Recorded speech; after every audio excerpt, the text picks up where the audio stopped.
Hello again, everybody. Zack Attacker is here with your Atakline for Tuesday, January 3rd, 2012. Guy used to say in 2012 a lot because, of course, we're in the beginning of the new year. So let's kick it off with some news today concerning a former American Idol contestant from this past season 10 who, in my mind, deserved to fucking win. Of course, I'm referring to the Waka, or as I like to call him, Adam Lambert, the straight version, James Durbin.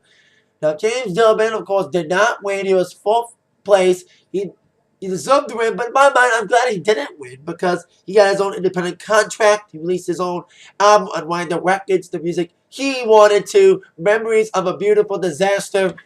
And he kicked off his new year with a New Year's Eve wedding to his longtime girlfriend, Hattie Lowe. According to several sources, the couple said in a statement that the wedding in Santa Cruz Mountains Chapel was a perfect way to kick off the new year.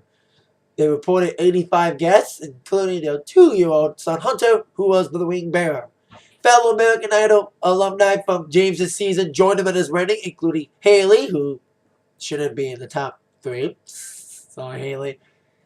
Also, Stefano Lagoni, and the guy we all agree should have gone a long time and should have got the save last season. I'm referring to Beauty Casey Abrams. But congrats to Mr. Durbin. He will have his 23rd birthday on Friday. Wow, he's 1 year younger than me. That means he was born in 89. I'm born in 88. So happy belated birthday. Happy early birthday to him. And congrats to his wedding. That's not the only AI thing, of course, I mentioned yesterday, and those are the tech lines that Steven Tyler's engaged. So a lot of AI engagement news involving AI alumni. Now on to news today. Now, I mentioned on an attack line, I think, on Thursday as well, that Van Halen was rumored to announce the tour dates today. As we all know, Van Halen announced last week that they are going on tour this year. Released the trailer, announced that January 10th, next Tuesday, will be the ticket sale date, the first wave of dates. Well, according to several Van Halen news sites, it was rumored that today they're going to announce those tour dates. Well, the good news and the bad news. The bad news is they did not announce those tour dates today. The good news is there'll still be a beacon of hope. Today it was confirmed and rumored that Van Halen is set to perform a secret show, a private show in New York's Cafe Wa on Thursday, January 5th, according to many sources. They're expected to go perform for about 45 minutes, according to Rolling Stone, and I'm hearing that a lot of journalists and press members are invited to this special concert on Thursday involving Van Halen at the Cafe Wa. That means we're only assuming that the tour date announcement, which is supposed to be today, will probably take place Thursday. But it doesn't matter when they announce it, they have to, because they have to very soon, because the tickets go on sale next week. So we need to know what cities will be what. So, like I said, bad news, they didn't announce the tour dates today, but the good news is they probably will announce it later this week as they perform the second concert. They had a billboard during New Year's Eve promoting the new album, which will be out 2/7/12, and the new single probably will come out next Tuesday as well. So, we'll keep you more up to date on this Van Halen story.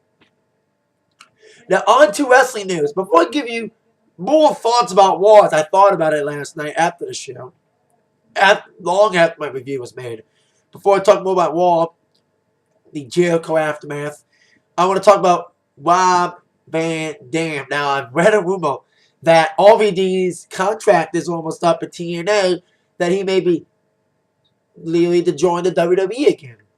Now, that's interesting. RVD made fun of WWE about the scheduling, about having a tough schedule. Of course, the last time RVD appeared in WWE, right before he came to TNA, was at the Royal Rumble in 2009 at Joe Louis Arena, which I was lucky to be at.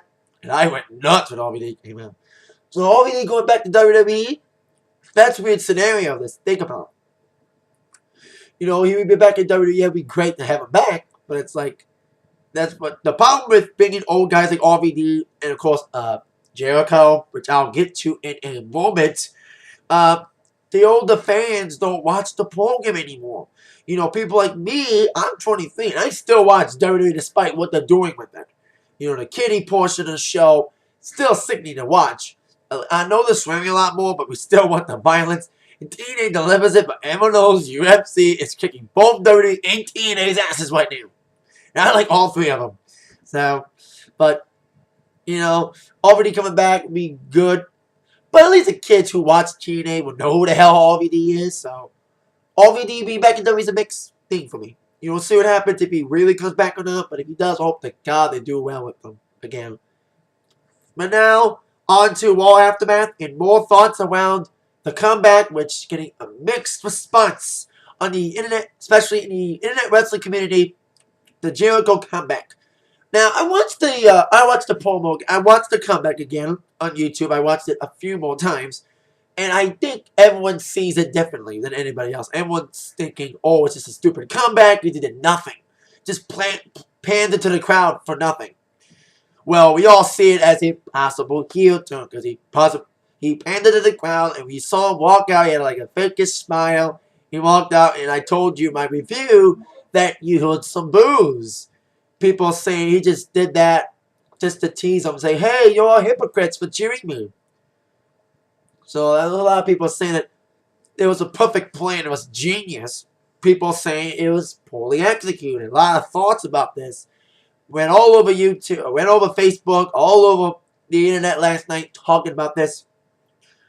And I'm still on the fence about it. You know, it was looking back on it, you know, my first initial thoughts was disappointment because he didn't deliver the promo that everyone expected. But looking back on the promo, it was okay, but it wasn't, like I said, it wasn't like the Wax comeback this year. Wax comeback was brilliantly done. But Jericho's comeback left us with wanting more. That's basically what this means. You know, Jericho just did this. He teased the mic and he walked off. People just saying that he's teasing being healed because he's just playing everybody. Then he just trick everyone and say, ooh, I'm not face, I'm heel. That's what everyone's thinking. That he's going to be healed. So, what they do with them after this, like especially next week, we'll see what happens. You know, and everyone will probably remember this for a long time until everything. But let me say this. No matter what Jericho does after this, everyone will still remember it. Everyone will remember what Jericho will do after this if he'll really pull out a good character development after this, you know. But everyone probably may remember his comeback more than what happened during his comeback.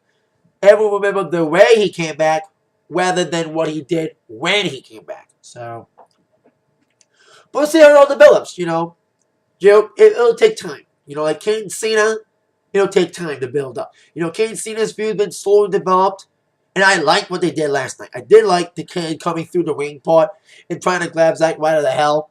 And I am a Broski fan after all, but still I like the whole build-up with Kane and Cena. Yeah, it's a little slow build-up, but still, it's got to take time. You know, and hopefully these two things, the Cena-Kane feud and Jericho, will fully develop and a lot more questions will be answered the next couple weeks on Raw, especially head towards the Royal Rumble. So that's some of my thoughts on Raw after show, like after match. You know, I have a lot more thoughts on it after my review, so I want to air them to you all at this time. Like I said, my thoughts on Jericho's debut. It's Jericho's comeback and changed a little bit after my review, after watching it back. You know, I did see what they were trying to do, but still, it was just left everybody with an empty feeling. A feeling of wanting a lot more. It will probably get a lot more, especially the next couple weeks. So, there's an old saying that goes like this. Stay tuned. It's basically what they're saying. Stay tuned when it comes to Jericho and also Kane and Cena. And that is it for this very quick attack line for today. I'll see you all later with that in mind. But attacked by the news from Zach. Thank you very much. Comment your thoughts on War as well. So with that in mind, see you all later. Goodbye. Good night. See you later. Oh yeah.